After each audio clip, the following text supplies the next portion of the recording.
どうも皆様お久しぶりです。覚えてる人は覚えてるだろう。ヒーナです。4ヶ月も投稿できてなくて申し訳ないです。これには深い理由がありまして、まずリアルは忙しくて動画を撮る暇がなかったです。あと今までに撮影動画とかチャレンジ動画とかいろいろ制作してたんですけど、全てボツになって中投稿できてませんでした。簡潔にまとめると、いろいろ忙しくて投稿できてませんでした。ごめんなさい。はい。で、もう一ついいニュースあります。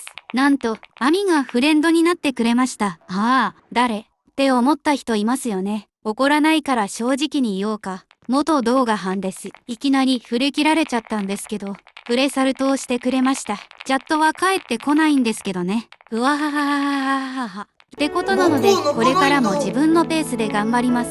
またね。